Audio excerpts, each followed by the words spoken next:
Hey everyone, and welcome back to the Contemplative Science Podcast. My name is Jamie, and as always, I'm here with my co-host, Dr. Mark Miller. Mark, how are you, man?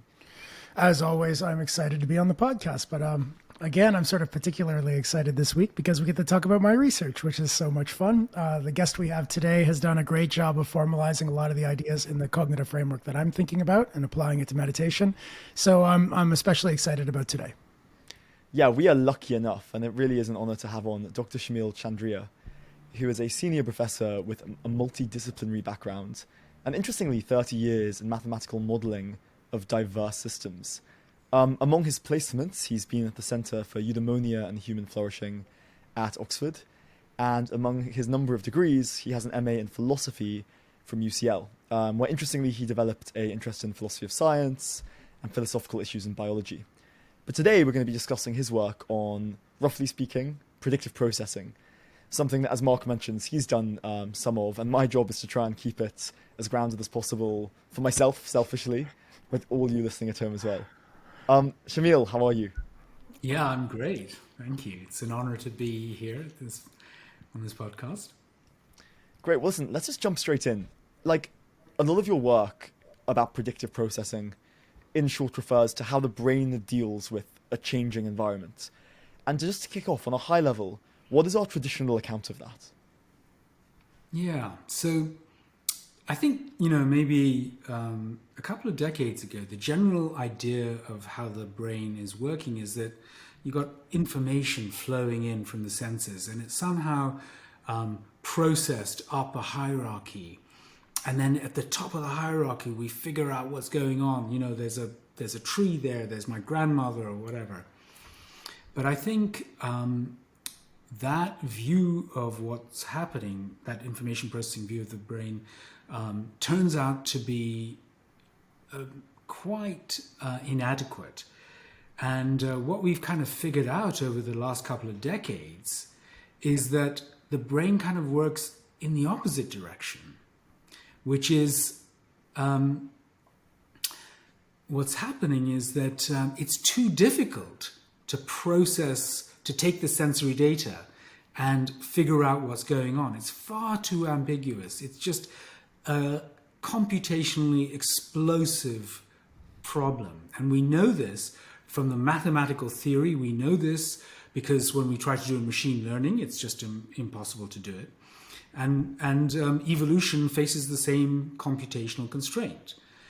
And so the way we now think the brain works is by, in a two-way process, by having a simulation, what we call a generative model of what we think is going on in the world, and comparing the output of that generative model with the few pieces of rough, ambiguous sensory data that we get. And then changing the knobs and levers and dials and the parameters of the recognition and generative models so that we minimize the difference between the output of the generative model and the sensory data that we get. So essentially, what we're trying to do is have a simulation of what's going on in our world and compare the output of that simulation with the sensory data and minimize the difference between that simulation and the sensory data. So just guess. So it sounds like the reason we're doing it evolutionarily is it's too difficult to do the alternative way. To run the thing up, like that's a tree, that's grandma, requires too much power? Yeah, that's exactly right. So there is actually a mathematically optimal way to do this. And you might have learned about it at school. It's called Bayes' theorem. And so a sort of more sophisticated form of what you did at school called Bayesian inference is the precise mathematical way of doing it. Okay? But the problem with that, doing it absolutely precisely and optimally, is it requires infinite computational resources. It requires you to test every single hypothesis of what could be going on. So we're sitting here and, I don't know, there's a phone here, right? And you have to test, is this sensory data, what's the probability of the sensory data given that it's a phone? What's the probability of the sensory data that this is sensory data given that it's an elephant? Right. And you have to do everything. Now that there is a procedure for doing that. It's called IAXI, AIXI. It's a theoretical formalism for the optimal intelligent system.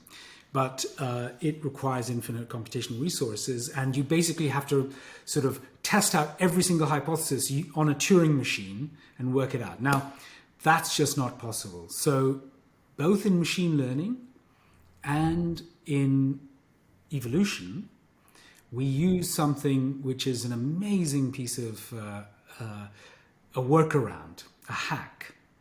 And it's basically uses something called the informational bottleneck, which is to say, it just works out what the most likely hypotheses that you're seeing, what the most efficient way of representing it. And then, of course, we learn these things over time. So we kind of learn these sort of priors as babies. Some priors are given to us by evolution. So, for example, in this, it's a very general way of looking, not just what's going on in the brain, but even what's going on in biology.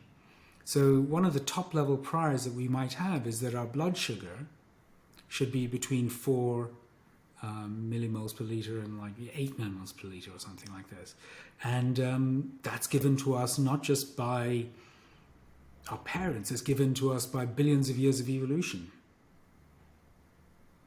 So effectively what's happening then is we have these priors, be them something your parents tell you which is superficial or something deep and evolutionary. And we're then trying to perceive the world in a way that matches up to those parameters. Yeah, exactly. Well, those very basic priors are given to us, early on by evolution. But most of the priors that you have are essentially formed through Bayesian updating. In other words, as we have grown up and come to understand that the world's made of books and bottles and cups and sofas, those are the objects that we expect to see in our world. And so we kind of prior is kind of like a summary of a good summary of what I expect to see given this Bayesian inference that I've been carrying out since birth. So how do we know that because you're talking about updating, right? So updating implies there's a model that we start with and then we get information that doesn't fit that model. How do we experience that? Do we experience that as a pleasure or a pain? Right. Okay. So that's really great, actually, because in a sense, the big picture. Why are we doing all this? Why are we trying to minimize? Why are we trying to do this? Is we're trying to essentially have some sort of homeostatic control, because if we didn't live in the world that we expect to live in other words, where our blood sugar is between 4 and 8, and when we have a certain amount of water in our bodies, we would die. And so we are trying to have some sort of homeostatic balance, or more generally in biology, allostatic, depending on circumstances, there's a certain optimal view. Now, every time there's a deviation from what I expect to see, which is my prior, the homeostatic value, my blood sugar should be between 4 and 8. If there's a deviation from that, there will be a prediction error. And that prediction error will drive action, for example. I'll go and get some food or something like that. And so, it's extremely important. So basically, you could think of, one way to think about it is that deviations from our priors or prediction errors are somehow some sort of discomfort or some sort of like things are not quite right. And perhaps when things are as we expect to see them, and as our priors, things are okay, things are well. And so this could be, in a sense, the first glimpses of a computational theory of well-being. Of course, it has to be elaborated, and and we have to get to eventually, beautiful things. But grounding it in biology as a theory of well-being, we could see that deviations from our expectations could be discomforts as spurs for action.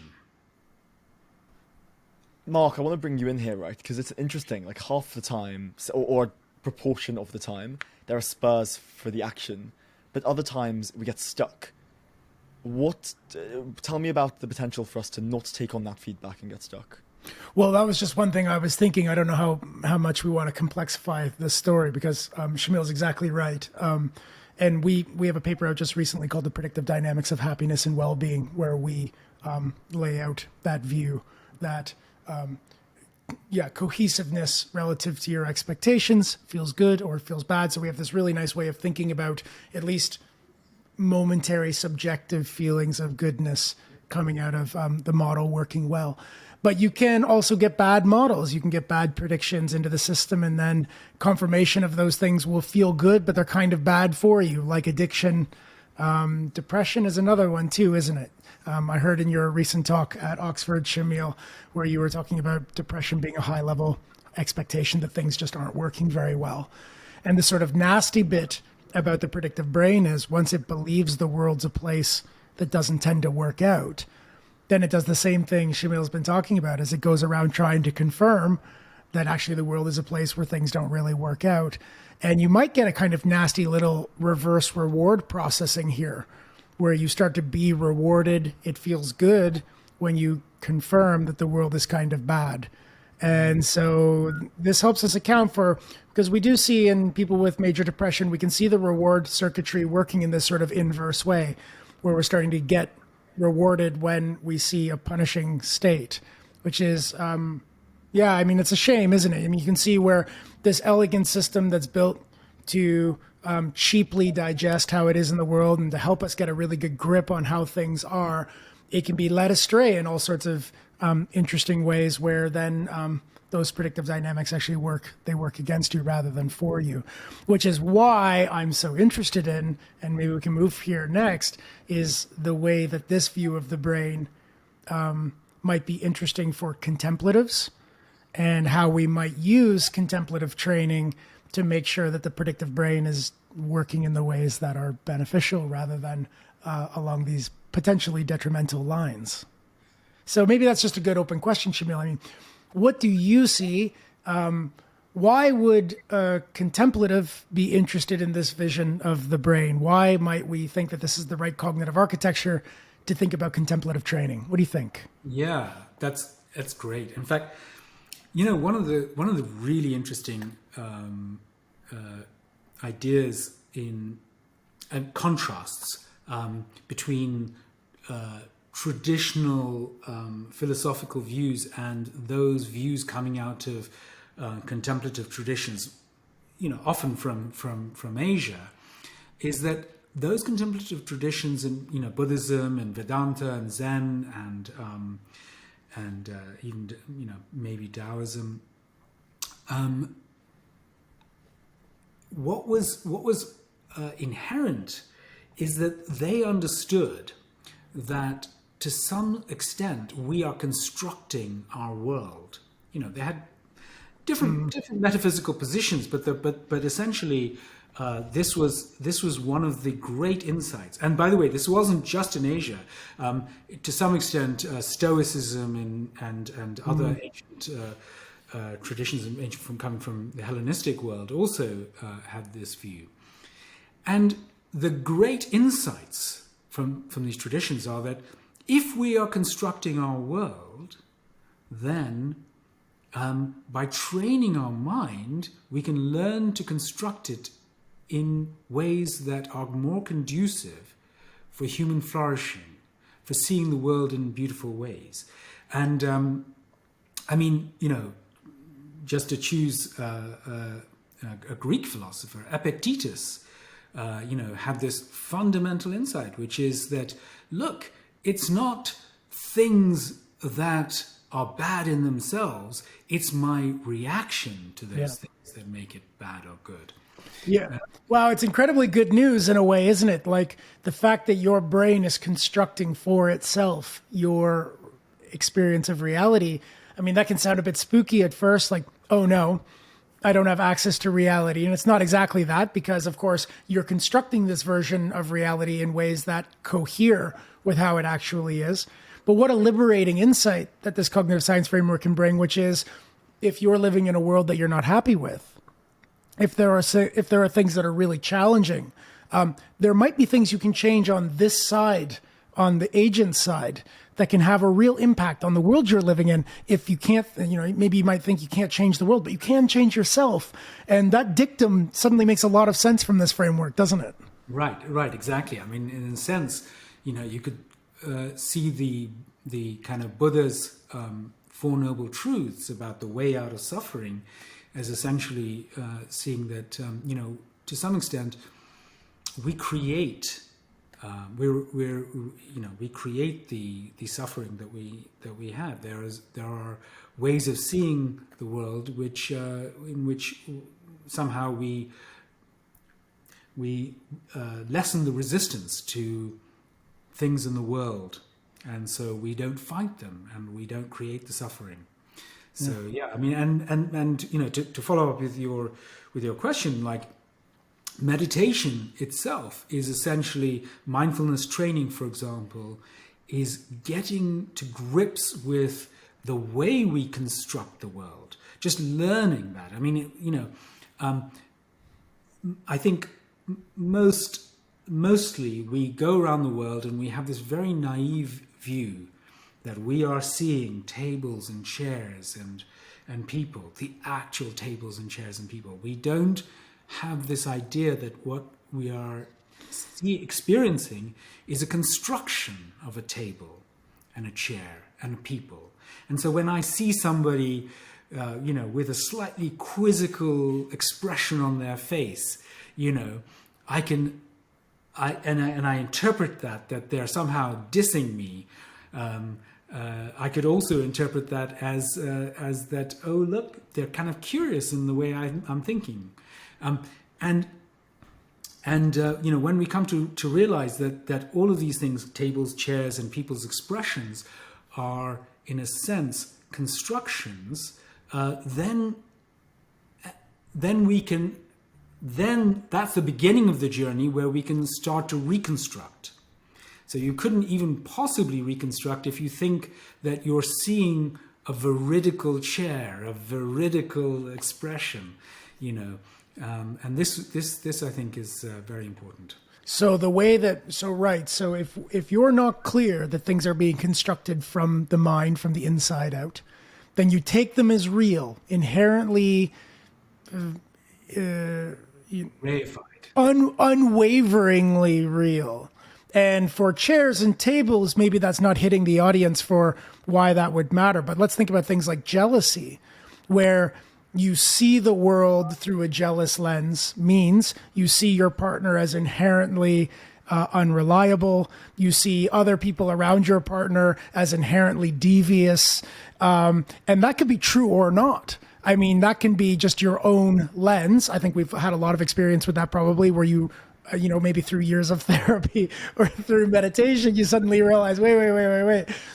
My lens of jealousy does not necessarily track reality. It's my jealousy lens, and that's huge. So knowing a chair is just constructed is one thing, but knowing that your own emotional reactions to the world are also constructed and constructing.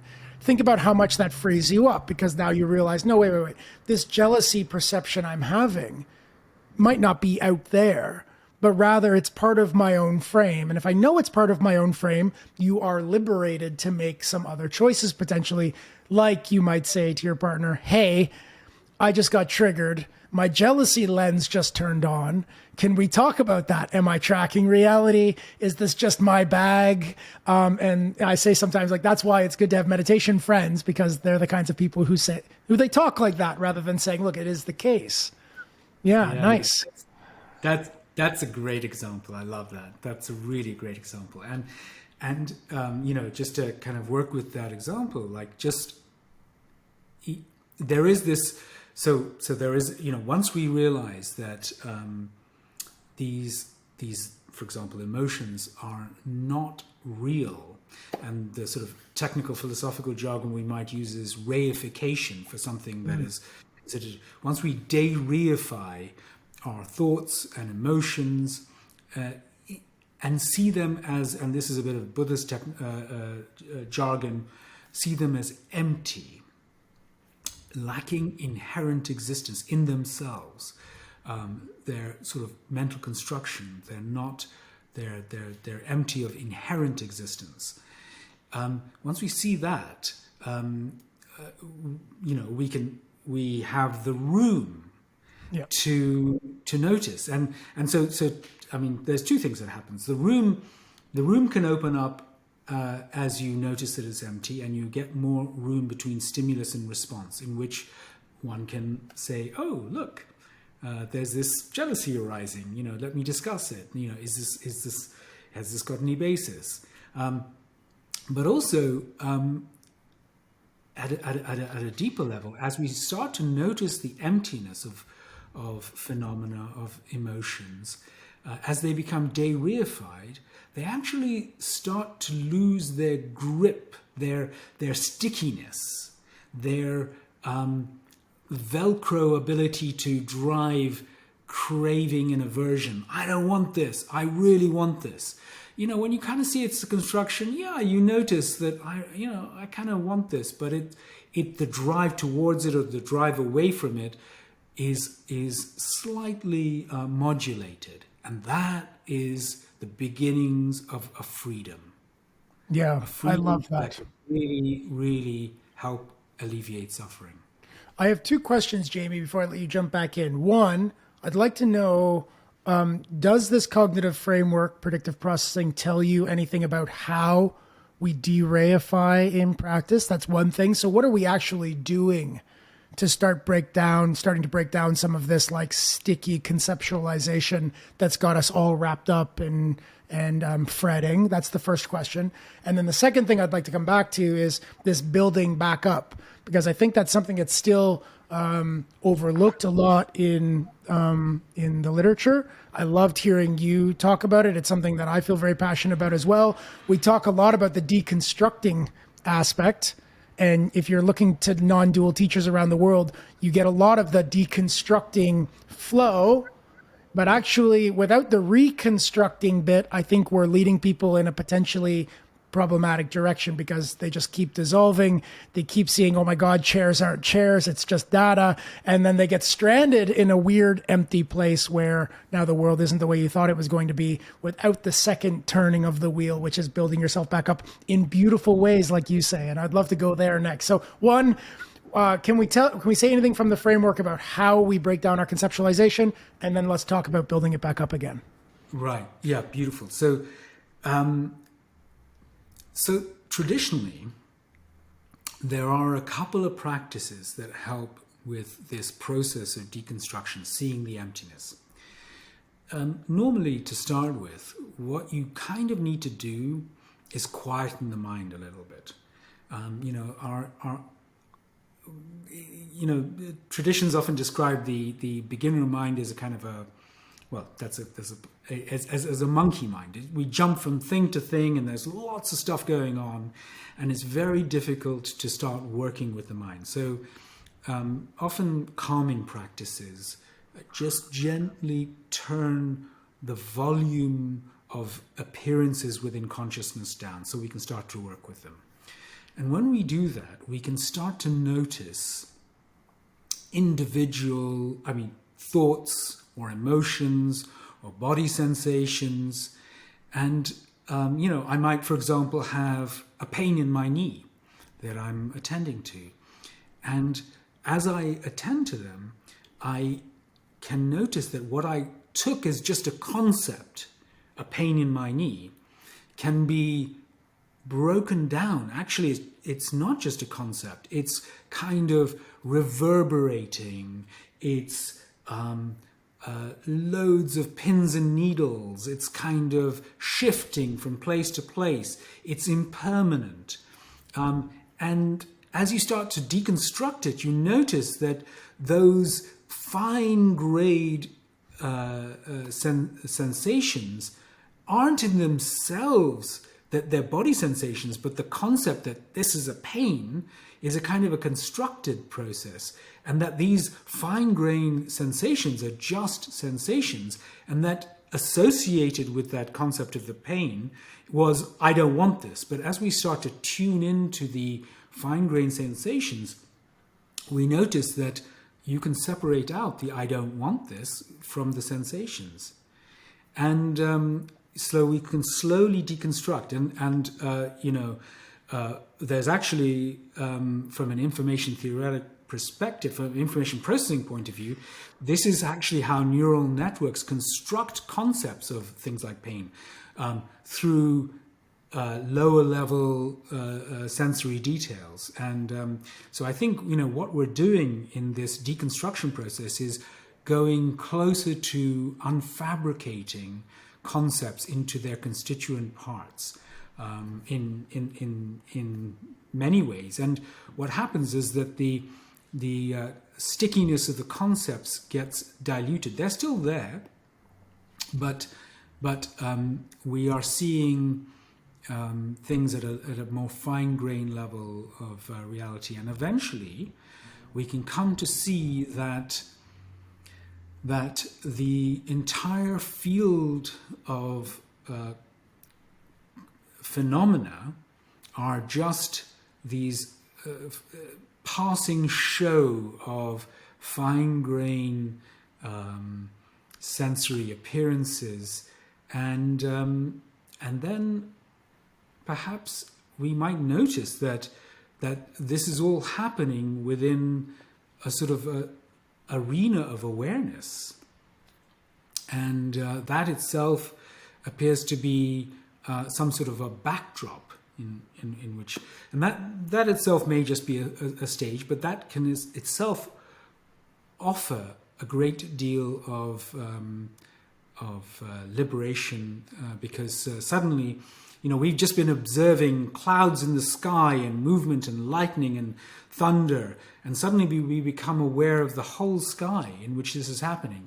And whatever the weather that's going on, whether it's stormy or windy, the sky is unaffected. And, and then we start to notice that what we think of ourselves as turns out to be just this show of thoughts and sensations and emotions and perspectives, a sort of a perspectivity. And those are just clouds and show in the sky, and that we can notice that that's just a process. And what we end up with is maybe just resting in the sky, and that can be very beautiful.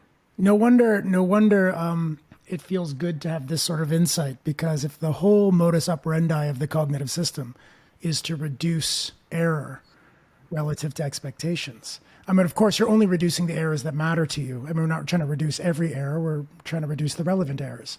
And if you realize that there's a part of you that's untouched by errors at a lower or middle level, then you don't have to deal with those errors at all in a way. You can just say, well, errors come and errors go, but they're always happening in this context of stability, which is non-error filled. I'm in exactly where I expect to be, which is the sky. And so I'm fundamentally safe from the middle or lower level errors that might still be propagating, creating different sensations, but that's fine. That's all now set in a context of something that doesn't look like it's as perturbed by middle level and low level errors. That's wonderful. Yeah, that is beautifully expressed. And in fact, we might bring it back to this idea of, what was human well-being? What is well-being?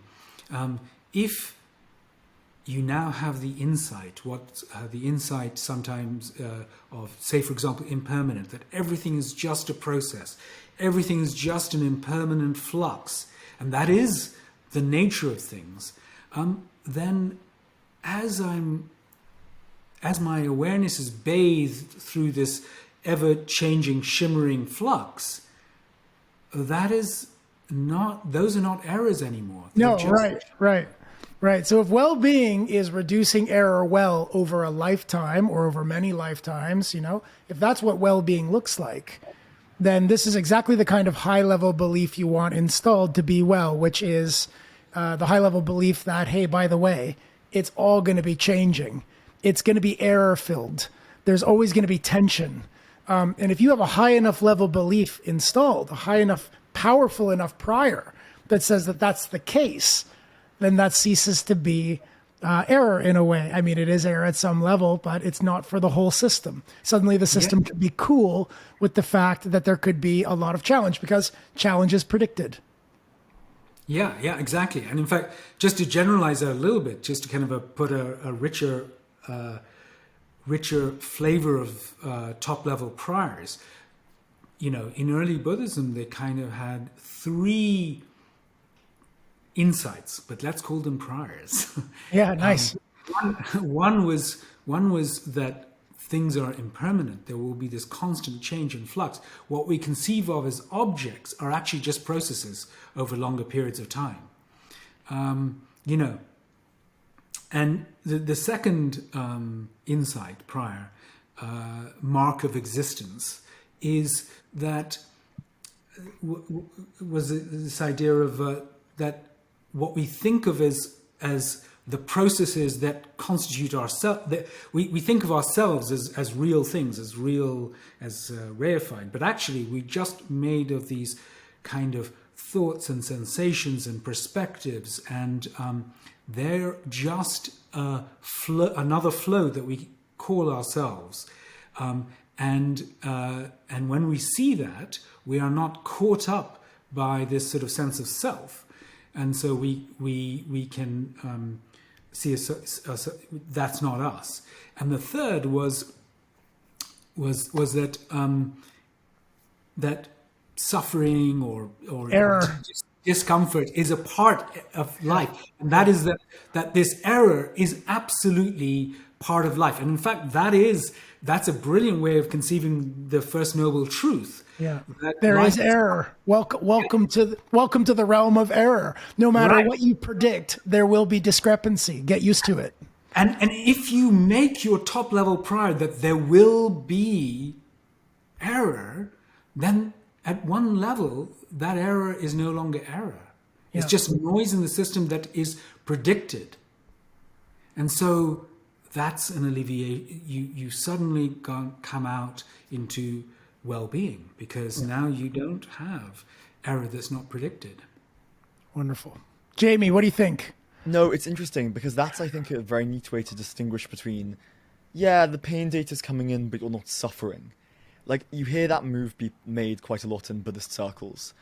And I like the idea of, it's not that there's not error, there's not pain.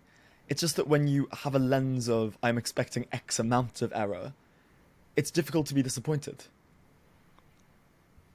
And that's sort of a very, very nice way of framing it. It makes me wonder, how practically can we get good at expecting more error than we currently expect? You know what, though, Jamie? So let's talk about that too. But the other practical question I'd like to hear is, now that we've talked about dissolving or seeing concepts, what is it to build back up a good predictive hierarchy? I mean, what's the practical take-home message there? Now that we've talked about breaking it down, what do we do to build back up in a beautiful way?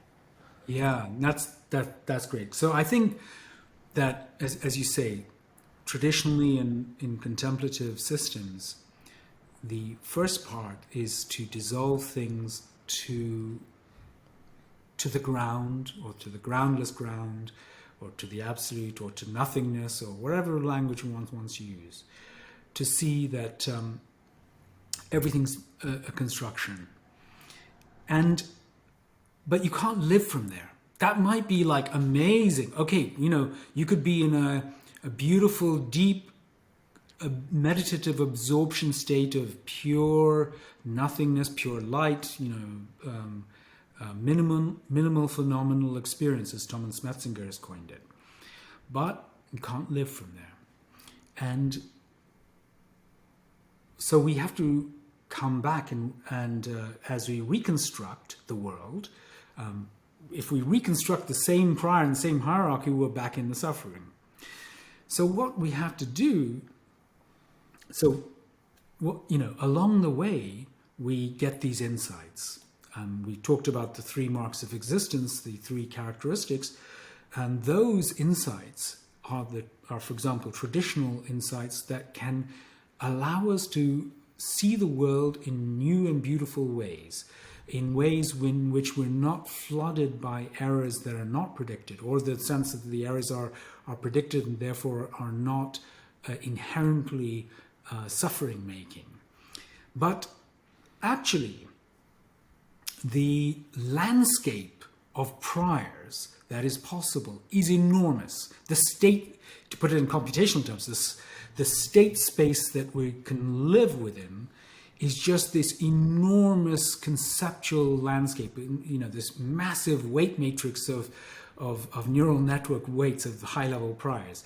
We can construct our world in many ways. Now, some of those priors will tend to be stable and some will not. And we talked about the depressed person's prior being kind of self-reinforcing. If I conceive of the world in a way that I'm a useless person, the world's an awful place, everything goes wrong. And then I look at the world with that lens and I basically say, what is the probability that the sensory data that I get is, given that I have this hypothesis, what's the probability that this is, this conforms? And guess what? You find that the world turns out, you just pick up all this negative stuff. The world turns out to be awful. You see everything that goes wrong, and that's correct. But if, on the other hand, you have this optimistic, beautiful worldview that the world's an amazing place, it's an absolute gift and a miracle, and it's just this absolutely beautiful passing show, and you look at the world through that lens, guess what? You're going to live in a sacred world. You're going to live in this ecstatic, beautiful place. So, I often give this. So, one of the most spectacular lenses which people can come to live is a lens that I call amor fati. That comes from Nietzsche, but it originally goes back to Epictetus and Marcus Aurelius. And in a sense, I will say, is really the lens that Dzogchen, the great perfection, is coming from. And that is the lens that amor fati is like, I love whatever is going to happen, whatever my fate is. And you have this, you see the world and you say, look, the world is absolutely amazing. It's perfect. Everything that is happening, I want it to happen. I want everything that's going to happen because it's all just perfect. And guess what?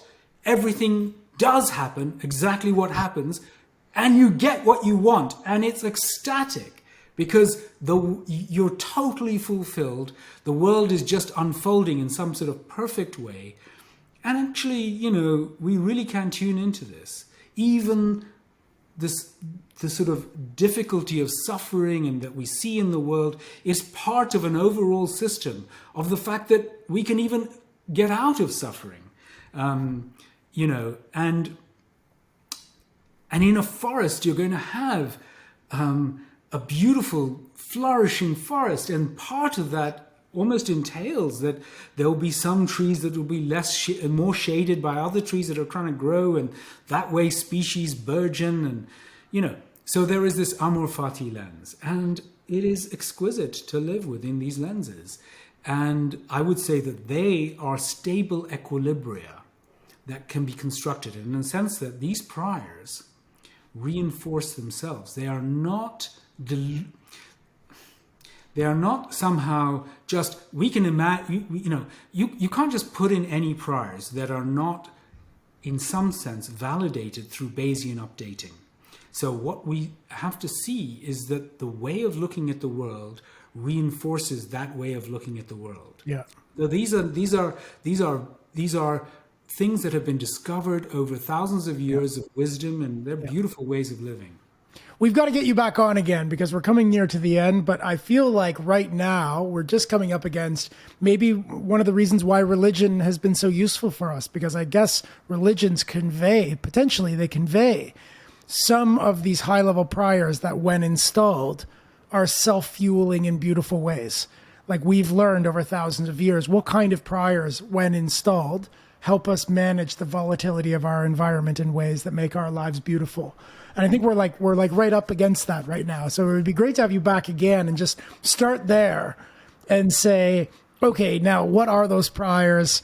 Let's think through some of the big religions. Let's think through some of the big spiritual movements and see what it is that they're installing. And also, I just can't wait to get off air and have a meeting one-on-one so that we can chat about our various overlapping interests here. It's great. All right, great. Well, I'd welcome coming back on and discussing some of this stuff again. Shamil, thank you, mate. That was awesome and a very, very, very elegant explanation of the back end, if you like, of the front end of why spiritual practices work the way they do. That was the Contemplative Science Podcast. Thank you so much for listening wherever you are in the world. And as always, we'll see you next week.